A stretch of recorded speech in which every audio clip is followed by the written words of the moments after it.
the session Sports, Physical Activity and Mental Health, the Psychology, Physiology and Sociology of Well-Being.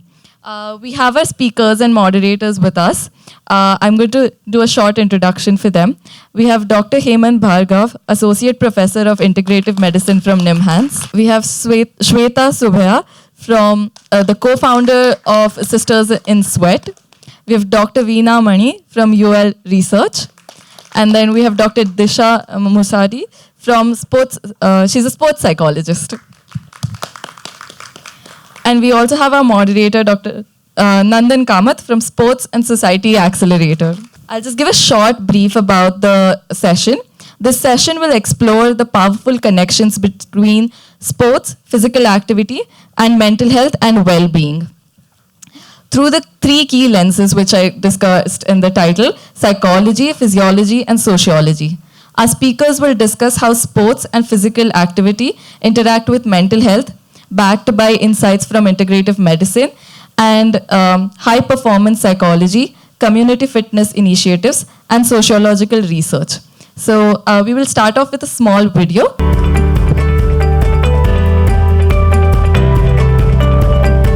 Did you know that sports and physical activity, or SAPA, can benefit our brain health and mental health?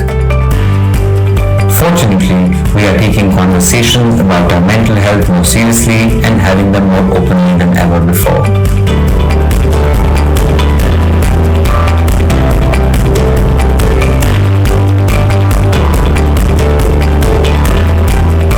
And there is a pressing need for meaningful public health interventions.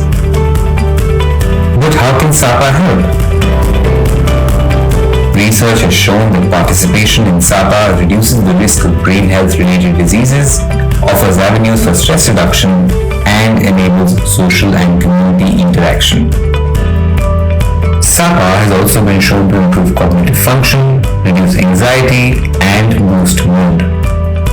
Our latest issue brief explores these ideas in depth, understanding the role that SAPA can play and suggesting the use of SAPA interventions as public health measures. We believe that India can lead the way on a SAPA-led well-being movement. We invite you to read our issue brief and share your ideas on how we can put SAPA to work for a healthy India. Good morning, and thank you for all for joining us. That's a short video from my organization, the Sports and Society Accelerator. These briefs will be available in hard copy as you leave the room. They're also available online. We have the next 60 minutes to explore a lot, many different facets of a common topic, which is sport, physical activity, and its relationship with mental health and well-being. We are going to have 4 different panelists, but I'm going to break it up into 2 different panels. First, I'd like to invite upon stage Dr. Hemant Bhargav and Dr. Disha Musadi. Please join us. So we're going to spend about 20 minutes exploring their work, and then we'll open up to the audience for questions. So just think about how you relate to a lot of these themes. Here we're going to be talking a little bit about the physiology and the psychology around sport and physical activity. In this debate, I am as much a newcomer as anyone, but I have lots of questions and very fascinated with looking at this topic from multiple different areas. So first, Dr. Bhargav, I'd like to open with you.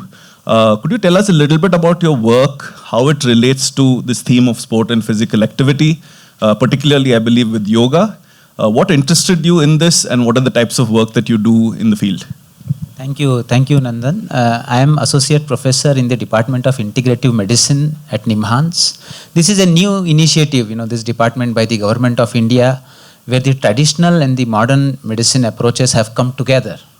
We have psychiatry, neurology on one hand, and Ayurveda and yoga on the other hand coming together. So I am basically a modern medicine doctor with a diploma in community health and a PhD in yoga. So I combine the psychiatry, mental health domain with the traditional yogic science together. And here on this theme, I would like to discuss about a work that we did where in youngsters, we tried to assess the effect of gym versus doing yoga practices on their stress levels and endorphin levels. Now, plasma endorphins are a marker of well-being. They increase when a person does exercise. So what we did was we divided youngsters into two arms.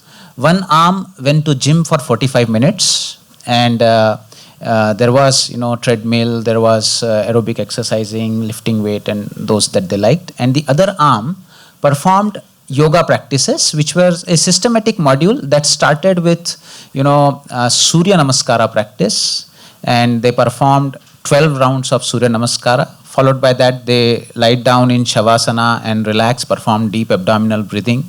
Then perform selective asanas, 2 asanas in standing, 2 in sitting, 2 in prone, 2 in supine. And then they went ahead to perform faster yogic breathing practices of Kapalabhati, Bhastrika for 1 minute each. Then the slower breathing practice of Nadi Shuddhi Pranayama. And then at the end, they lied down in Shavasana and performed for 15 minutes something that we call as Yoga Nidra.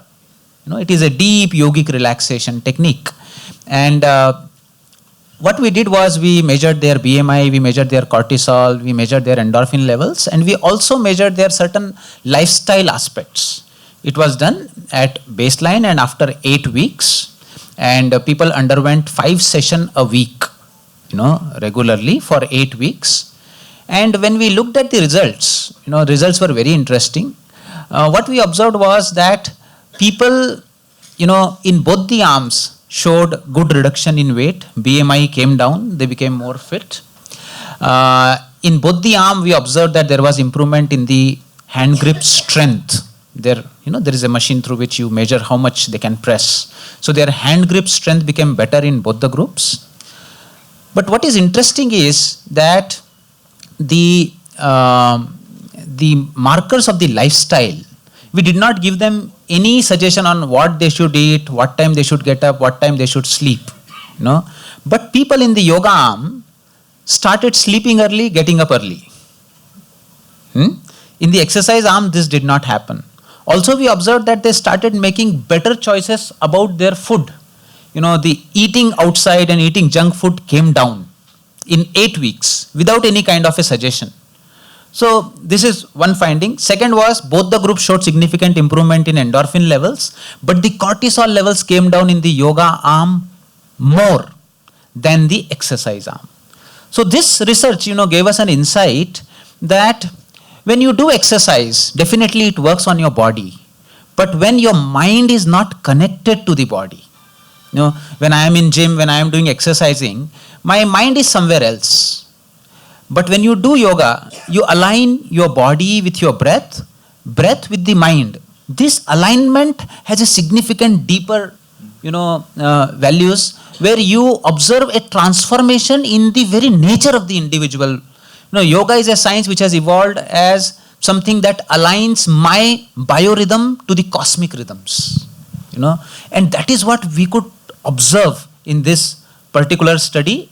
And another thing was that the people in the yoga arm were more, compassionate. There was more mindfulness awareness scale, the feeling of compassion not only towards others but towards self-compassion became better. So therefore, I do not say that you should not go to gym, but I would recommend that can the gym also be performed in a yogic way? Even if you are, lifting weight in the gym, can you breathe in and lift it and breathe out and bring it down and be more aware of your body? In the same way, at the end of the gym, can we all perform a yoga nidra practice? So like that, an integration of body, breath and mind was the key in the research that I did. Fabulous insight. So personally, Dr. Bhargav, every time I look at some of the yoga poses, I get a little bit of stress. So it's good to know that it can be both the cause of stress but also resolves. Disha, I'd like to have you do an introduction. What is the work you do? What has motivated you to do the work that you do? And what do you find interesting about it? So, am I audible? Okay. Am I audible? Yeah. Okay. So, I'm a sport and exercise psychologist. I am currently based out of Mumbai and I work as a consultant at Reliance Foundation. So, my job mostly focuses on helping athletes perform better at an elite stage. So, when I say that, we have to understand that athletes are training very hard. They are physically very strong. They are technically and tactically very sound. But what separates them from other athletes is that 1% or the details. So that is the mental component. So my task is to make them feel better, perform better mentally, and be a better version of themselves. And when I'm doing that, I have to ensure that they are also mentally healthy. And that is something which we have to also understand, that well-being and performance both go hand in hand. They're not two separate things. So in many ways, you're saying Yes, very very similar similar. things to what Dr. Bhargav is saying. But also, what are the things you do? So you want that as an outcome. What's your role alongside the athlete? And here we're talking about athletes who are representing India at the Olympics, Paralympics, really pushing the boundaries on the physical front, which also results in pushing of boundaries on the mental side, right? So what is your role, and how do you play that role alongside these athletes? So my role when I am working with athletes is to help them understand themselves. So like Dr. Bhargav mentioned, is about intentional practice and deliberate practice. So we need to understand that in sports, it comes from a lot of self-awareness. Athletes are someone who are very aware of themselves, of each and every muscle, of even the of their environment. So if I make an athlete sit here, they will be more observant of this place than any one of us, because that's how they function. So we need to make use of that and make them be more aware of themselves, try to find meaning in what they're doing and what that outcome is. Because sports at the end of the day, especially high performance sports, it's very performance driven, it's very result oriented. So we need to make them connect with it. We need to make them focus on the process. And that comes when you are connected with it, you are actually associated with it, you're finding meaning there. And you can understand that how is it going to impact you there and outside, and how is it going to impact the society as well, your society. So is it like breath work? Is it actually visualization? What are the different tools that you use with these athletes at the very top? We do a lot of psychological skills, like you mentioned, breath work, visualization. They come in as psychological skills training. But in addition to that, we actually focus also on a lot of counseling approaches. That is important, because we need to focus on that relationship with the coach, with the exercise, with their food. If the training isn't good, the relation with food and sleep is massively affected, and you can see that. And if they're overtrained, they're not going to sleep at night because they've had neural fatigue. So we need to focus on that. That comes through counseling. At an elite level, athletes are so aware, they're so knowledgeable. It's not easy to be an athlete, but they're so intelligent that they do know the solution. It's a lot of guiding them to that. So if I do a visualization, I need to understand an athlete knows what visualization is. It's not like I'm teaching them. I'll be actually making them come up with strategies of visualization that can connect with the sport, with the performance that will help them. So let's say before a javelin throw, the kind of visualization will be to understand the rhythm, understand the process, so that you have a better performance. Whereas a visualization when you're injured will be very different. And in visualization Talk us through both of those. How would they be specifically different? Okay, so before a throw. So you're talking to Neeraj Chopra before the Olympics. You're talking to Neeraj Chopra who's injured. What are the two different? So when someone is injured, I'll start with that. We don't ask them to only focus on the rhythm or something. We'll have a schedule for them. We take them through one activity of visualization. So let's just focus on one technique. Let's focus on the plant. Let's focus on the release. Let's focus on your runway. And just focus on the technique, the process. We don't need to get the distance. That's not in your control. That's very important to establish that with them in the first session. And when it comes to, again, in an injured athlete, we will have a lot of time. We may have 10 minutes or 5 minutes. And the attention span of an athlete is very short. It won't last for more than 10 minutes. So we have to do something within 10 minutes. Now, when it comes to, say, someone who's an elite athlete who's just about to perform, I wouldn't ask them to imagine the best throw. It's something which they would be very specific. We'd have that discussion. Mostly it's just getting the right rhythm, because your rhythm is affected by the person who went before you, by the cheering, by what your coach has told you, the cues he's been telling you. So those things do come. So it's just imagine your cues. Imagine what it feels the runway. How is your leg feeling that time? So it's a very specific thing they'll do that helps them connect that feeling of that body and release the throw. Wonderful, Disha. Thank you so much. Coming back to you, Dr. Bhargav, taking it a step up in therapeutic use, how much is sport, physical activity, and in particularly your study, yoga, being used, trying to address as a public health measure different mental health conditions, diseases, and sort of the larger challenges we face? Yeah, yoga is an ancient science, but we see that in the new millennia, there have been a renaissance of this age-old science. And specifically, sports person, when they come, they have this performance anxiety. So there have been quite a lot of work that has happened in this area. Apart from the yoga practice itself, which builds resilience, there is a lot of wealth of knowledge in the yoga philosophy as well. For example, in the Bhagavad Gita, we have Arjuna, who is a Nobel Prize winner archer, the greatest archer of that time. If you close his eyes, just by listening to the sound, he would put a bullseye every time. So that is the level of concentration that Arjuna has. And Arjuna gets into a state of panic in the war there. And he says, Chanchalam hi manah Krishna, pramathi balvadridham, tasyaham nigraham manye, vayo riva sudushkaram. My mind is reeling, it is going out of control. Now controlling this mind for me is like controlling the wind. It is almost impossible. What should I do?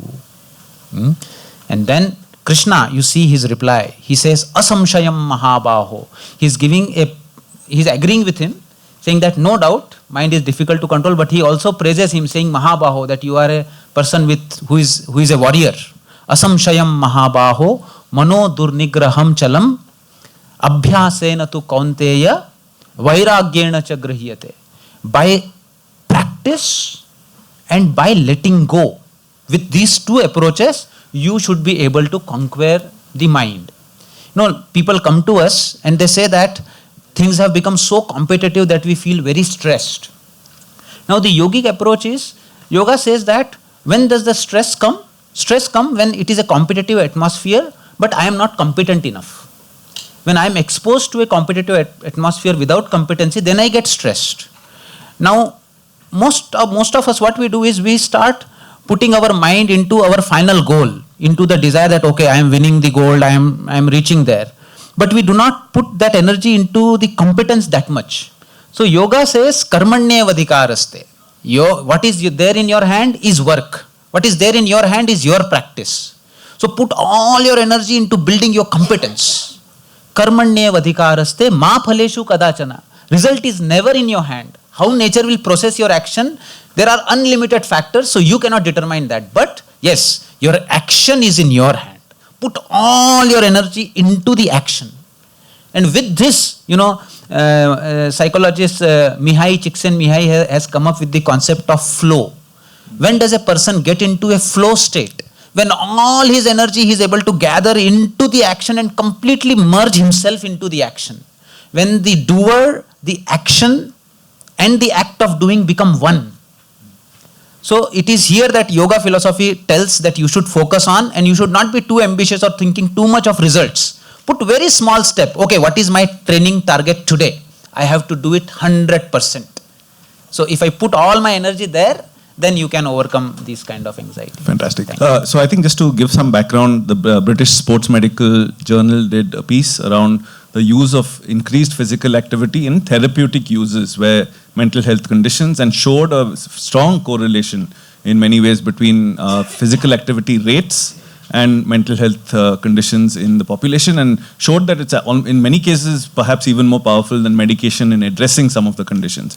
But coming back to you and coming off what Dr. Bhargav said, I think certainly our archery team could do a lot better. Many Olympics without the same philosophy, but keeping outcomes not in the athlete's mind and focusing on process. What are the things you do? How do you make that? Because I think it is one of the biggest challenges, right? And we've seen at multiple Olympics, you go right to the end, you won all the world championships along the way, but that one moment, the mind goes blank. The mind is unable to be process focused. It starts thinking, I'm on the verge of an Olympic medal, and the mind starts playing tricks. What are the things you do to separate outcome and process? The most important thing is making athletes understand that you're training to compete. That's something athletes look at very differently, is training and competition. For them, both are separate. So like you mentioned, that deliberate practice will only come in training when you are training to compete. when you are looking at that as a thing that's going to help me in my competition. So if I really want them to do any of the strategies we're doing, we need to create that feeling for them that yes, this is important for me because it's going to affect me in my competition.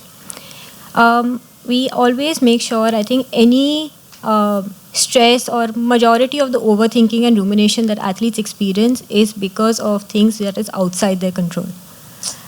So that's one thing we keep bringing them back to is let's focus on what is in your hand. What is it that you can do? Like Dr. Bhargav mentioned just a while back, that you can only do what is in your hand, and that is the only thing you need to focus on. Other things you can never be ready for. I know it's a very, it's an unfamiliar situation, it's an uncontrollable situation that will create this panic and stress, but you need to believe in your potential, in all the training you've done all this while, because that's what's going to set you apart from others. And that is going to help you face any challenge that's going to come. That training, that belief, and if you've done that, everything will just fit like a good puzzle and it'll happen right there and then. Yeah, Disha, but taking that forward, one of the largest questions in high-performance sport is athlete mental health. So athletes at the very top of their game are not immune from having mental health conditions and challenges. In fact, they're pushing their boundaries. One, what is the debate on, and what are the things that global sport is looking at? But two, also, what is the opportunity from a broader communication perspective? If really the best of our species also are dealing with things like this, right? So what is the opportunity that sport has, in some sense, to be an ambassador for the movement around better mental health? I'm going to ask this question to the audience or anyone here. How many of you think athletes experience trauma, and what is the percentage or the prevalence rate? Yes? I don't know percentage, but they experience trauma. 60% because trauma is, every athletes do have a trauma before the performance. The 40 to 60% is what I don't know, I may be wrong, but it's what I asked this because there's actually no data on it. But yes, the only data is that they're 2 to 3 times more likely than any normal person to experience trauma. And that's because of the challenges of sport. So when it's a high pressure situation, there's this constant thing of, okay, do or die situation, win at all cost, right? Then you have, in addition to that, many athletes don't know when to stop. When is it that you need to say, okay, aaj bahut ho gaya training. They keep training. There's a lot of overtraining, there's a lot of injury. Then you have just a moment or a few days before a major competition, the coach or the management will call and tell you, you have to win because the nation is expecting this from you. So then that is an added pressure. So there's a lot of challenges that an athlete is experiencing. Then addition to that, there are cultural and organizational other challenges. So you will see that athletes tend to be very hyper vigilant. And that is they're constantly checking their food and bottle before a competition because of spiking and doping. So it has a major toll on their mental health. That is something which we need to understand. And for that, when we address it with an athlete, we don't only address it with an athlete, we also need to have that conversation with the coaches, with the administration, with the management, even with the physiotherapist. Because athlete is most vulnerable to the masseur, masseuse and the physiotherapist, not with us. Because when you are actually giving them the treatment and they're going through that pain, that's when they're opening up the most. They're going to reveal the strangest information to them. And that's why you need to be in touch with the physiotherapist. And I make the physiotherapist understand how to communicate and validate that point. Because if they don't validate it, or if they just say, oh, it's all in your mind, it can affect the mental health further. So that's very important to understand that communication between the system and among the system. But just before we open it up, Disha, I just wanted to re-emphasize the point of athletes being open about mental health conditions. It's sort of only in the last, I'd say, 10 years, maybe even less, that our prime athletes are willing to talk about this. One, there's more open conversations already in the public domain, so perhaps the bar is reduced. But what is the role that sport can play? It's good to see athletes talking about it because, when you are having this impression in the society that you're invincible, that nothing can stop you, nothing can defeat you, you have this thing which you're also creating this impression that there's a vulnerable side to you. So both aspects can coexist. And that's what making that athlete a human being. And that's something we tend to forget. And it's not only for athletes, I think it's for every celebrity also nowadays, if you really look at it. We just look at them and put them on a pedestal and we forget that human side of it. And I think that's very important to see that they are talking about it. It also is very inspiring because it helps us, when I say us, even I'm putting myself in that place, to come and talk about it. Because it shows that, that I can be vulnerable, I can open up about my concerns, but I can also be strong on the other hand and achieve a lot more. That means I can have, say, anxiety issues and I can perform very well if I just learn how to take help and work with it.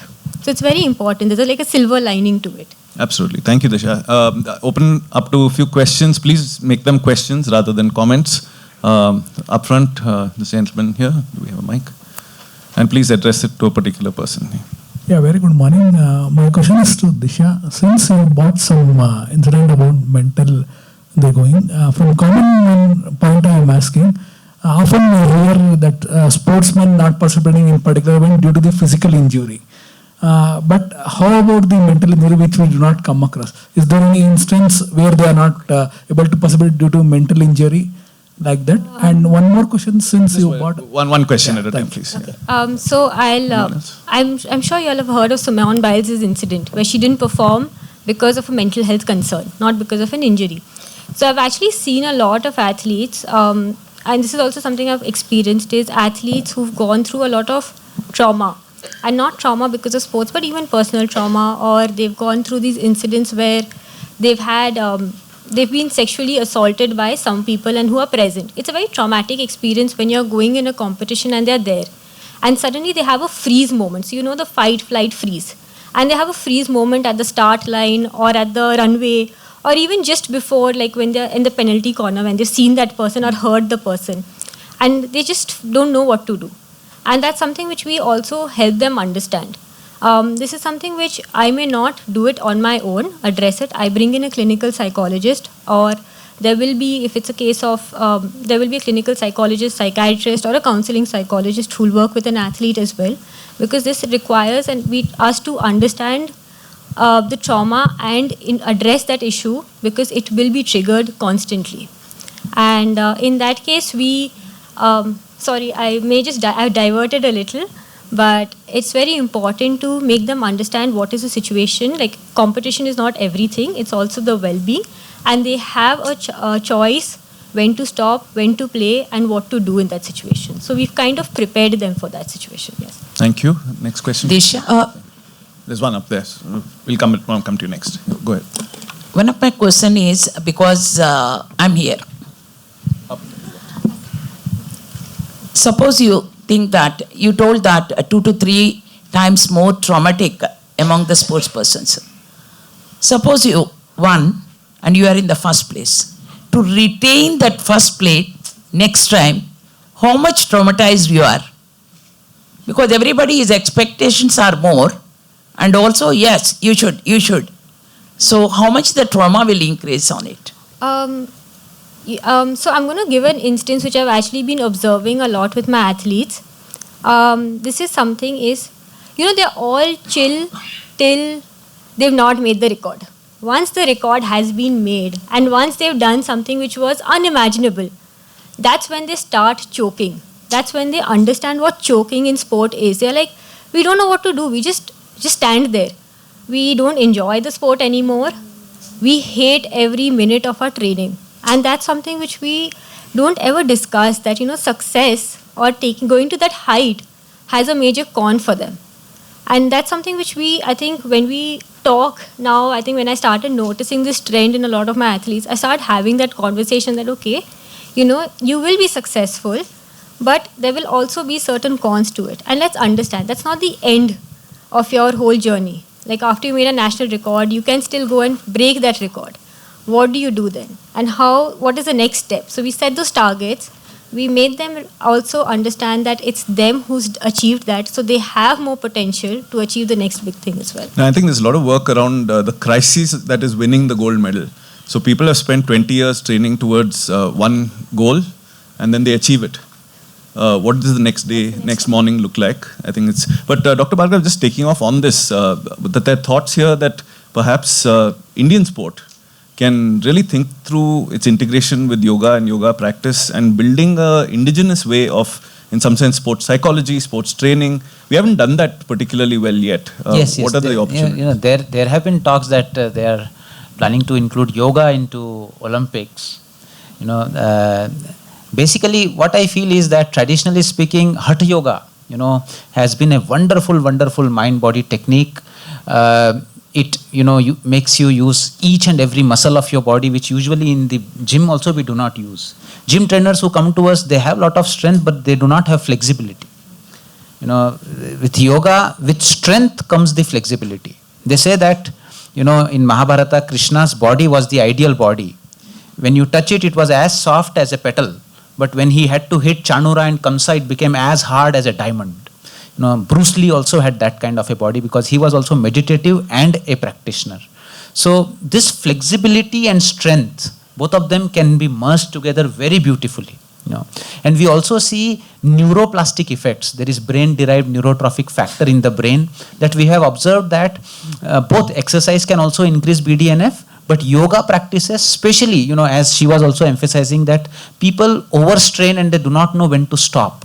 So it is here that the relaxation component of yoga can play a very important role.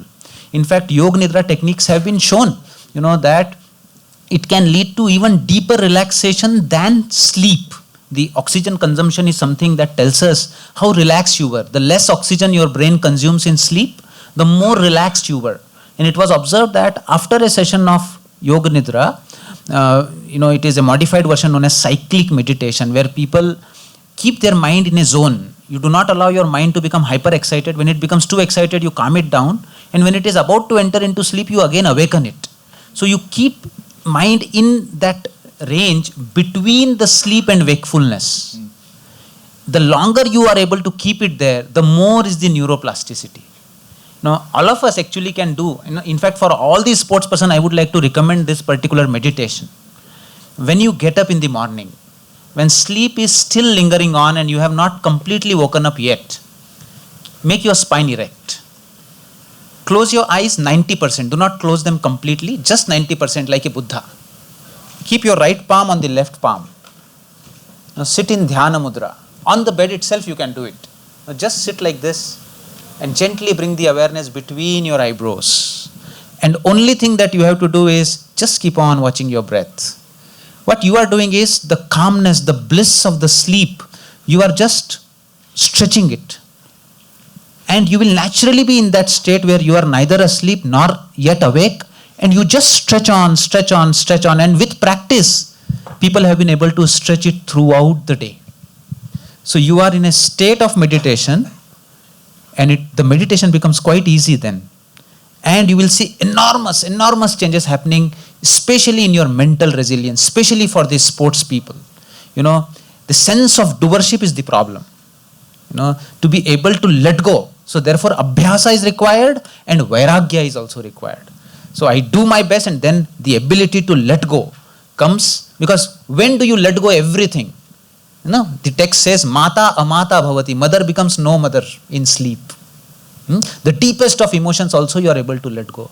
So that akarta, karta and akarta, doership and non-doership has to come together to enhance your mental resilience and performance. That's why Krishna tells Arjuna, Mam anusmara yuddhacha.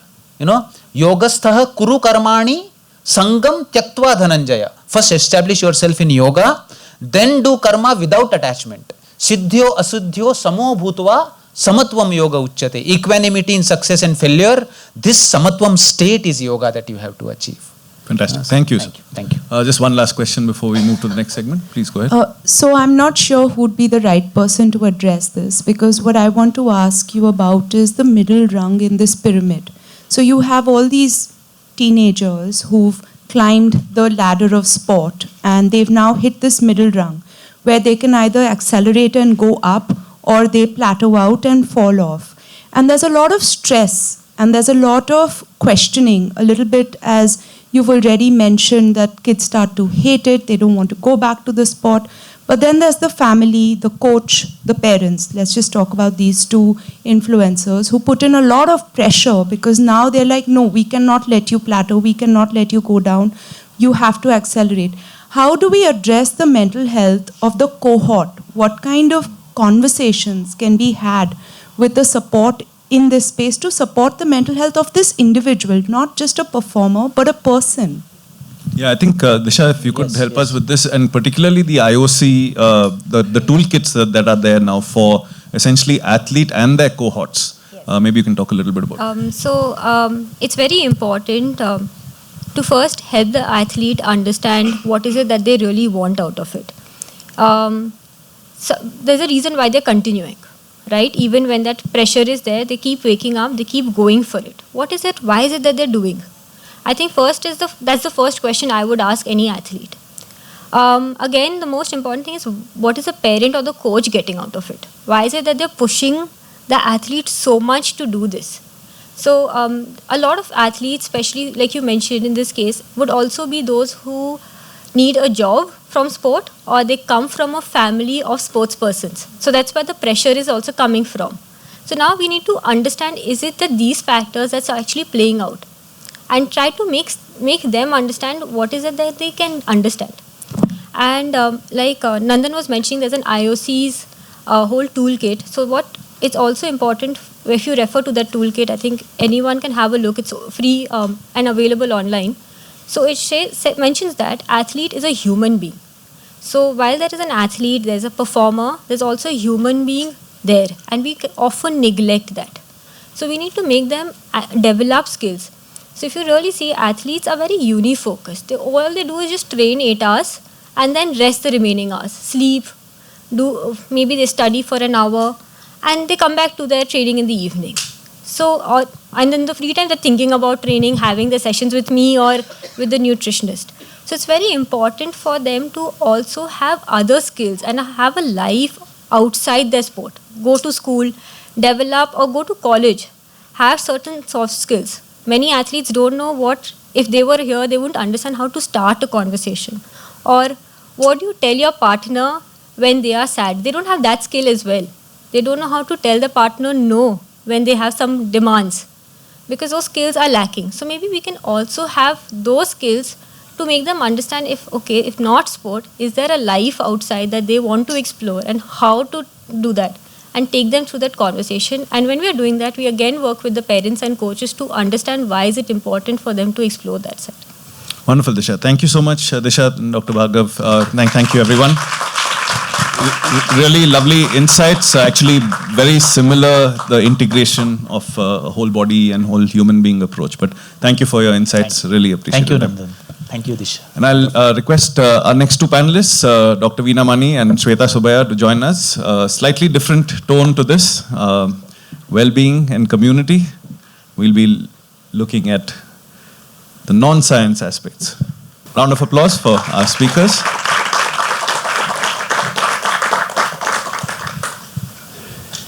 Shweta, once you're done with the bottle, I'll start with you. So Shweta, tell us about yourself, what brings you here, and tell us about Sisters in Sweat. Yes, I'm Shweta Subaya. I am a fitness instructor by profession. I grew up here in Bangalore, and through my schooling days, like every good cool girl, I played hockey for the state of Karnataka under 16. Of course, around the board exams time, I had to make a choice. And it was a very easy choice to make at the time, because there wasn't much of a future in sport. So I picked academics and dropped playing sport professionally, and then went on to do an undergraduate degree in economics in Canada. And that's where I had my first tryst with the gym, because Canada was snowing all year round, so I couldn't go out and play sport. So I became acquainted with the university gym, which I found terribly boring. Honestly, because if you've played sport, it's engaging, it's exhilarating, and the gym can be a boring space. But anyways, nonetheless, I needed to expel that energy, which is why the gym became relevant to me during my university days. I came back to India after my after university, and I started working with Ernst & Young. After 2 years of being in the corporate world, I was very sure that this is not where I belong. It was a good experience, but I just wasn't passionate about it. And I started looking for a career in sport, and I couldn't find anything, to be quite honest. And I happened to meet somebody who was setting up a health club in Bangalore. And for those of you who are from Bangalore, might be familiar with the gym called Zella. Back in the day, I see some members here as well. So I sort of joined the team at Zella to set up the gym. And 2 years into that, I started getting antsy again because I was like, okay, the gym is open. What should I do? And then I decided I will give personal training a go. The thing about personal training back then, which was back in 2012, it was very much a male-dominated space. It still is. It was a bodybuilding culture, and I looked like this, so I didn't quite fit the bill. But I really enjoyed just being on the gym floor. So I decided to give it a go. I went to the UK, got certified, and came back and started my career in fitness instruction. 3 years into it, I got recruited by Nike, and I am one of their 4 Nike certified instructors in India. And more recently, I started this community called Sisters in Sweat, really by accident. A friend of mine who's a professional footballer moved from Delhi to Bangalore, and I was out introducing her to my friends, and one of my friends, who might have been slightly inebriated that night, said, "Hey, you are a footballer, teach me how to play football." So that's how we decided, okay, we'll call all our friends one morning to play football. One of our members are here as well. She was there at that first session. So we played football as friends, and then we went and had breakfast. And we thought this was a great way to spend a Sunday morning, right? And so the girls said, can we do this every Sunday? So me and my partner said, of course, let's do it, because we enjoyed it as well. And we started a little WhatsApp group so girls could invite their friends and so on and so forth. So that first session had 17 women, I believe, in November of 2017. And today we're close to 10,000 women strong across, across 3 cities. And yeah, the plan is to be pan-India. Wonderful. So I'll just ask a very specific question. You have sisters and you have Sweat. What does Sweat have to do with creating sisterhood? And community have to do with the sense of well-being? Wow. Now then you're asking a very complex question. So Sweat and sisterhood, right? So there's something very unique that happens when women come together to play. And I think, this is actually not a gendered question. It can be men or women and everything in between, really. When you come out and play a sport in particular, there is a lot that happens in terms of the bonding experience. In terms of, cheering each other on, especially when you sort of, when you place it as play rather than sport. The minute you say sport, people start thinking of it as competition, and it can be intimidating. So at Sisters in Sweat, we constantly talk about play. And just that change in the word has really facilitated this really fun, inviting and encouraging atmosphere into the session. One is use of the word, yeah. But what is the practice of the difference between sport and play? Is there anything in your count the score? Do you not count Yeah, score? I mean, we absolutely do, but there is a massive difference, I would say, between sport and play, because like I said, when you say sport, the end goal is to win, and it is very, very important. With play, the end goal is to have fun, right? And then the approach and the mindset then changes completely. So I think using the word play over the word sport in this particular context is incredibly important. And then people having fun, it could be around alcohol, but it could also be around football. Just a healthier way, I would I assume, than having a drink, right? Like, why do you think it's moved from 17 to 10,000? Several reasons, to be honest, because, I mean, the truth is, when we started this community, or when, I've played sport all my life, and I always felt like an anomaly for a woman to want to continue to play. And for the most part, after school and college, I would play with the boys.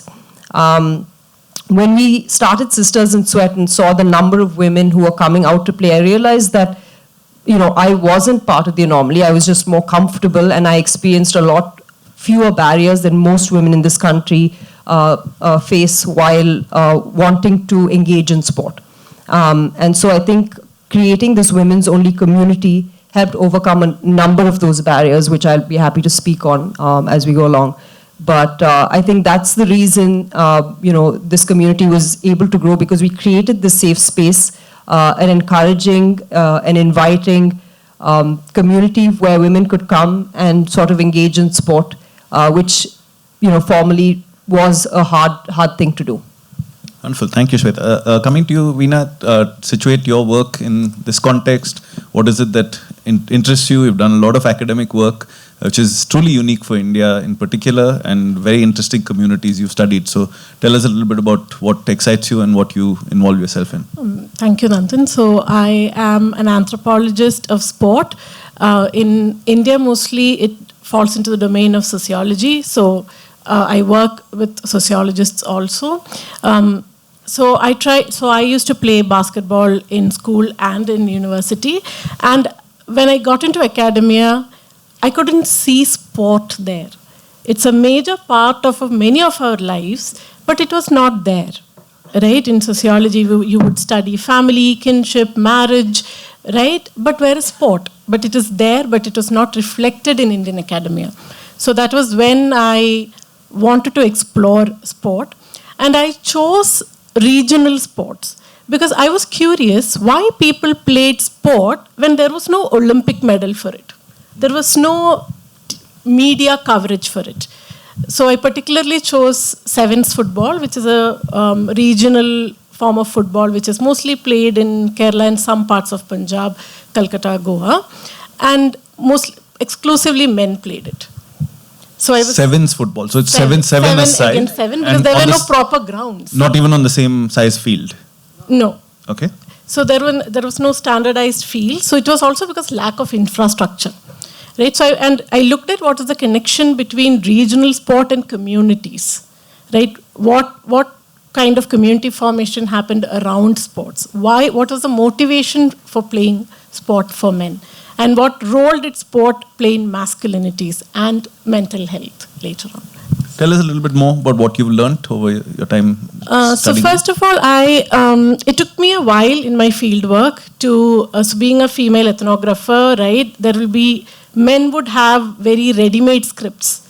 So when you ask you, why do you play football? Oh, it's in our blood, in our region. So there's scripted work. So it took me some time to actually bring out other narratives. So it was the women in the field who were the wives of these footballers or mothers of these footballers who actually told me, you know what, they have to play multiple matches a day because it brings us money. So it's a regional football, it is not professional football, and it's a non-formal sport, but there were a lot of paid tournaments happening in that region. So it was a significant source of income for them. Right? And Disha also spoke about this. Getting a job is a very important part of being a sports person in India, right? Sports quota jobs. It's very, very important, right? And even if you win an Olympic medal, right? If you don't have a government job, right? It's seen as not worth it. Because sports is also read through the axis of society, right? So in each society, the same sport plays out differently. So and the relationships with mental health. Of course, trying to earn a livelihood can cause certain challenges. But what does your research tell us about the relationship between sport community and mental health? You said you work in. So in sport and in mental health, one word which comes up every time is belongingness. Right? So you do not want to fit in, you want to belong. Yes. So mental health is directly related to your connectedness. How are you connected with others? You need others to feel yourself. You cannot have yourself without an other, right? So similarly in sport, having that community, right, can help you feel belonged.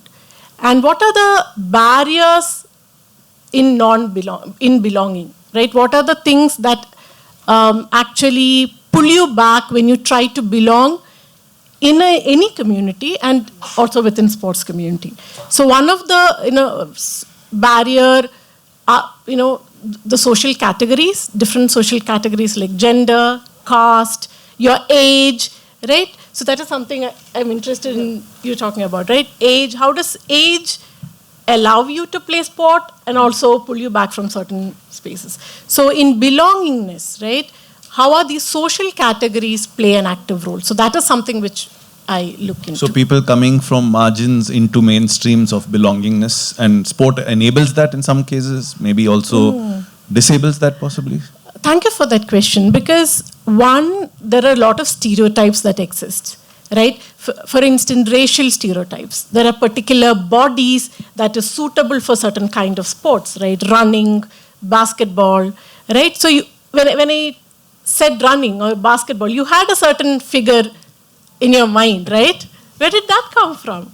Right, so there's a lot of racial stereotype. In India, there are a lot of stereotype based on region. Yes. If you come from this place, people ask you, oh, "Do you play this?"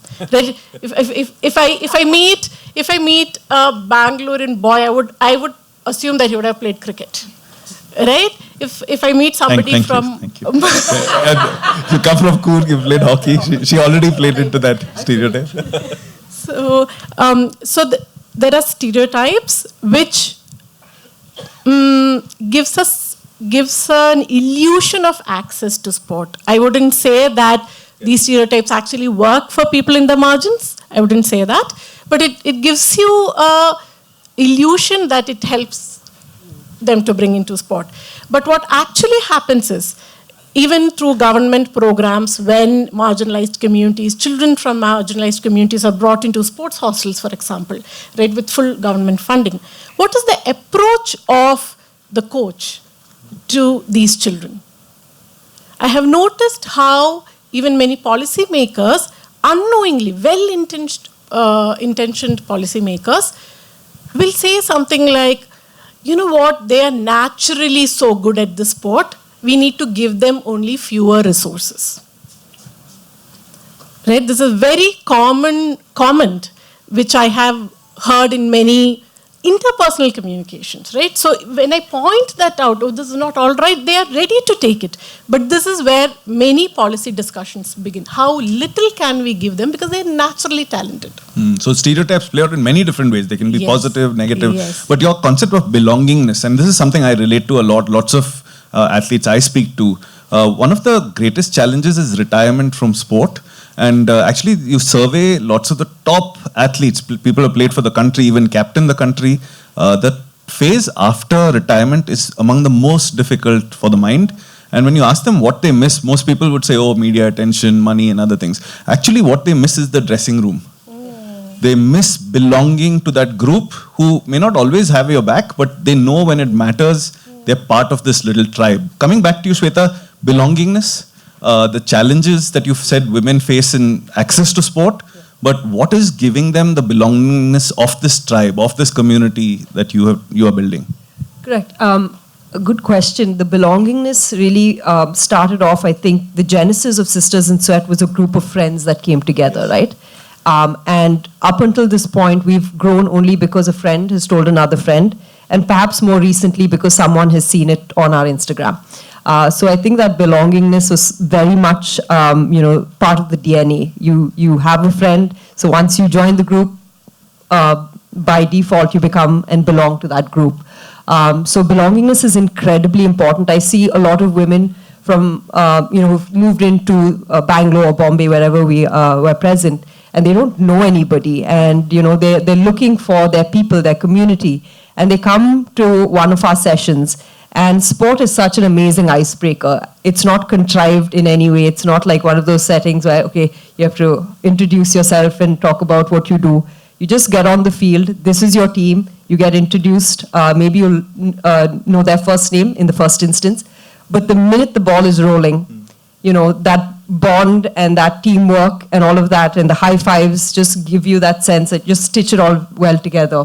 So I think belongingness is crucial and is such a big part of why we are where we are in terms of the growth. And I think it's something that has really sort of been a big factor as to why women join us.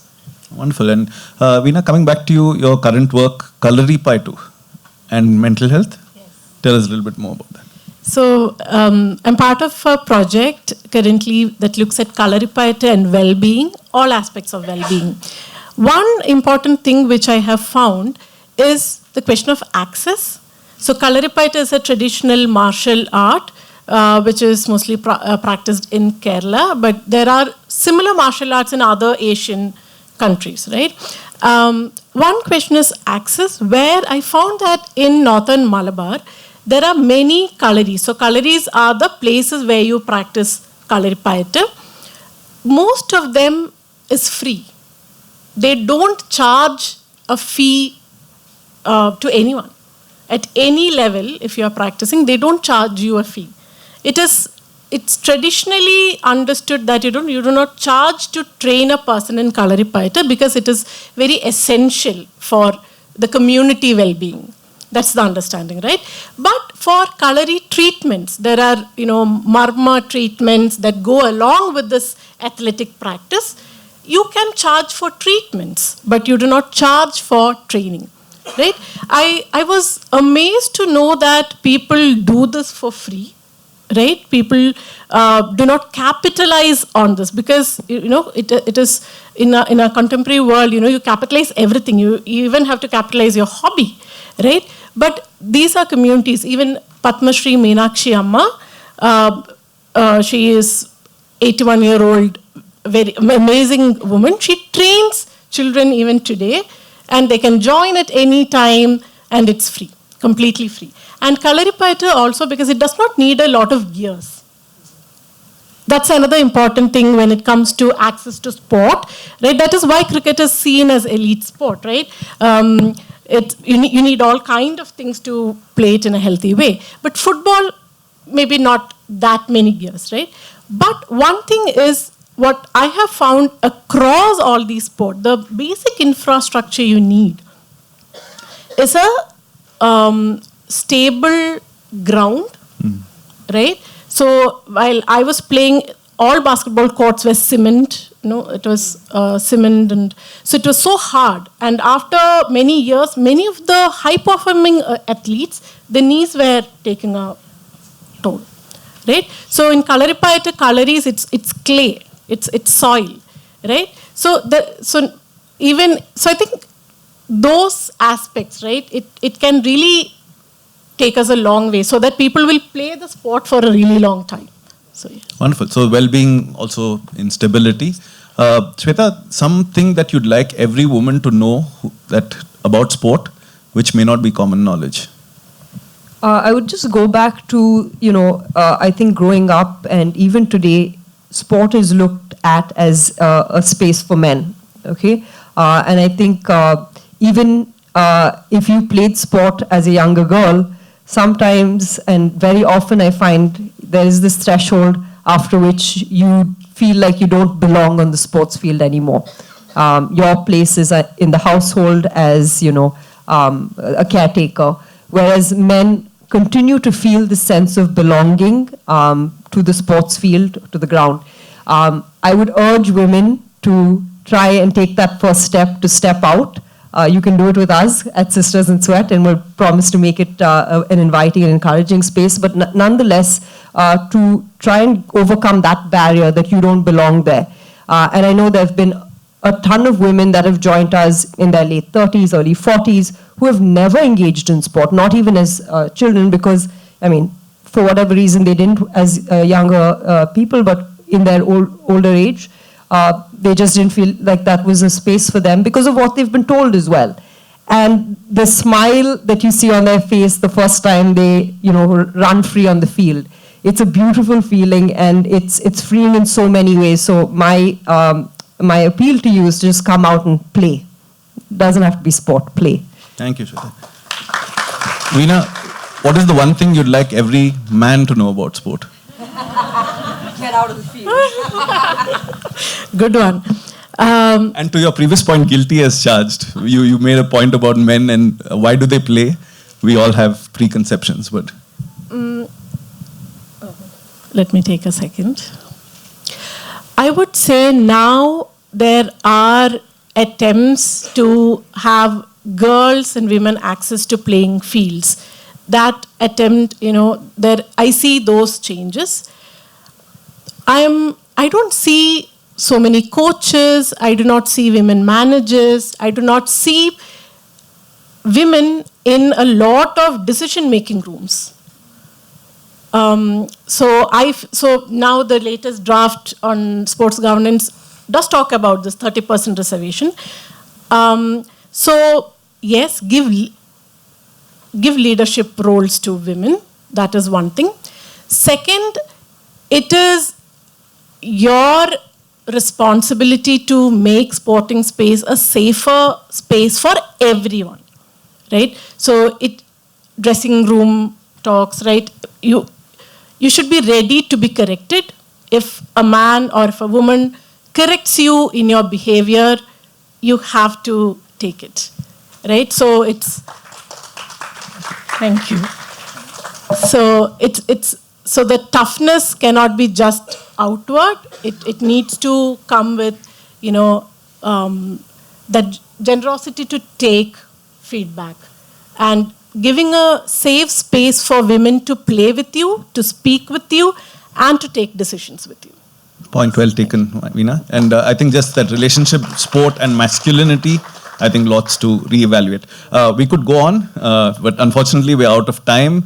You can carry on conversations with our wonderful panelists perhaps for a few minutes outside. Maybe one or two questions? Okay, I got guidance here. Maybe one or two questions, one up front here, please. Can you have the mic? This is not a question, but a request to either one of you, right? We speak a lot about women coming and playing, but there is a special section of women who are going through perimenopause or menopause. And, oh, good. Can you create mothers in menopause along with the sisters in sweat, please? Sister, a lot of mothers in menopause play with us. You can join us as well. Inclusive community. So. Yeah, so especially at the gym, right? People say that it's very important to have strength training for women, especially who are going through menopause or perimenopause. But when you go to the gym, it's a completely different world out there. The way you strength train for women is different when you are of a certain age. So maybe talk about or promote that side of things. That is a request and not a question. That's a fabulous point. I know. Thank you. Anyone else? So this question is for you, Dr. Veena. I also happens to be an anthropologist and I've worked in sports space for 3 years. But like you mentioned, there has been a lot of stigma, a lot of stereotypes that we see existing, like probably this person coming from that particular community is already good. We don't need to invest so much of resources. But don't you think that other than stereotypes, a lot of epigenetics factors and the community that you grow in and the developmental psychology of the athlete do work in the coherence, and then the outcome probably gives a better result rather than just, getting the stereotypes from the sports field itself? Thank you for that question. Yes, there are other factors, your cultural exposure, certain genetic factors, etc., etc. But again, do we have enough research that looks into these factors and their connectedness? Right now, we do not have enough research to actually tell us how much these factors contribute. We are still working on many of assumptions. We do not have studies on this. So unless we conduct a study, a detailed, years-long study, right? How will we know whether these assumptions are correct? Another thing is when such studies are conducted in some of the Western contexts, right? They have realized that it's not the racial advantage. Most often it's the hard work of the athlete that has brought him or her there. It is an assumption that, it's easier for them because they're genetically, predisposed to it. So most often it's still a stereotype. And on these factors you said, we do not have adequate studies. So I cannot comment. And I'd also just like to add that genetics is that a predisposition, you believe that the objective is to win. Right. So it can be excluding people who just want to play. Right? So if we can go to question. Sorry, we'll carry the discussion. Okay, last quick question before I think there's someone waiting. If you can keep it short and the answer short as well. Thank you so much. My question is to Dr. Veena. You spoke of barriers to entry, right? My question is, how do these barriers manifest once the entry is broken? Right? How do these social markers, especially caste and religion, how do they manifest once you're in? We have the next session in 5 to 10 minutes. Okay, so yeah, but maybe answer that question and yeah. Oh, maybe just you also ask a quick question, sir. Actually, not a question. I would rather say something you are saying. You need infrastructure. Best thing is yoga. Sure, sir. You don't need any infrastructure. You don't need any kit. You don't need place. Even Yes. if you have 6 by 4. Thank you. And moreover, I would like to just tell you, like she was saying, less ladies. I am part of Habil Yoga. We have more than 30 lakh registrations, more than 6 lakh people active. And everywhere we have this meet. So I want to spend time, if you can just answer the question, please. So once you get access, right, then the same barriers, right, the stereotypes, gender or caste or the region you are from or the family you are from, right, all that decides what kind of treatment you get in coaching, what kind of food you are served, right? One of the committee reports, Sukhdev Thorat committee report in AIMS, where they looked at caste discrimination, in that report it's mentioned that the way in which participation and the way the students from marginalized communities were allowed to play, right? Even in playgrounds, these caste discriminations manifested. So in allowing to play, which sport to play, right? So even after you get access, it's a long struggle. Again, there are more studies to be conducted on this. Wonderful. Like I said, we could go on, but it's been a fabulous session exploring sport and physical activity from all these different dimensions, each of which we could have a 2-hour session on. So big thank you to all 4 panelists, and thank you for being a great audience. You can carry on the conversations outside.